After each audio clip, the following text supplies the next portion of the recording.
Voici le tour de l'actualité de cette semaine avec François-Louis Bourneau. Nouveau coup de tonnerre dans l'affaire des airbags Takata.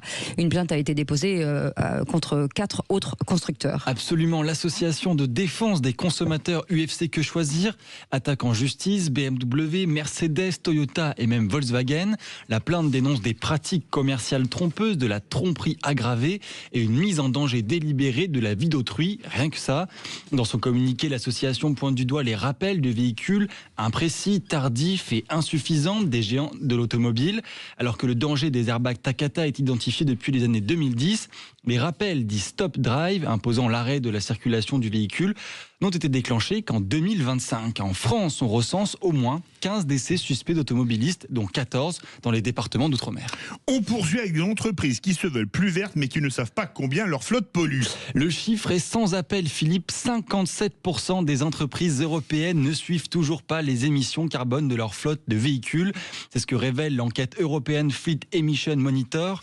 Le constat... J'adore votre accent, je savais, il est magnifique. Le constat ne s'arrête pas là. Parmi celles qui surveillent leurs émissions, près d'un tiers dépassent encore les 100 grammes de CO2 par kilomètre.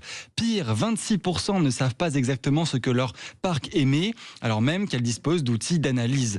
Aujourd'hui, seuls 30% des gestionnaires de flotte utilisent un système dédié pour mesurer ces émissions. Et pourtant, l'échéance approche. D'ici 2026, près de 49 000 entreprises de l'Union européenne devront se conformer à la directive CSRD, qui impose un reporting précis sur les critères de durabilité.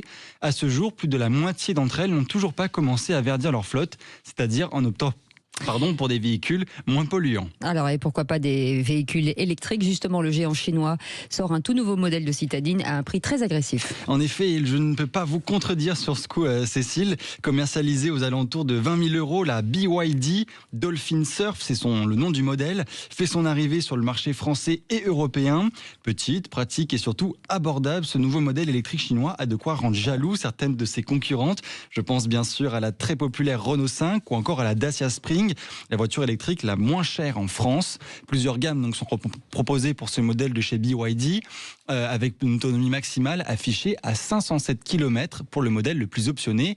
Une offensive qui montre bien que les barrières douanières érigées par Bruxelles n'ont pas dissuadé certains constructeurs chinois. Et pendant ce temps-là, Donald Trump décide de faire machine arrière et d'assouplir les taxes sur les véhicules mexicains importés aux États-Unis. C'est un véritable feuilleton. Exportés aux États-Unis. Ou exportés vers les États-Unis en ces cas-là. Dans tous les cas, ça reste un véritable feuilleton. Les véhicules fabriqués au Mexique et exportés aux États-Unis seront dorénavant taxés à hauteur de 15% au lieu de 25%.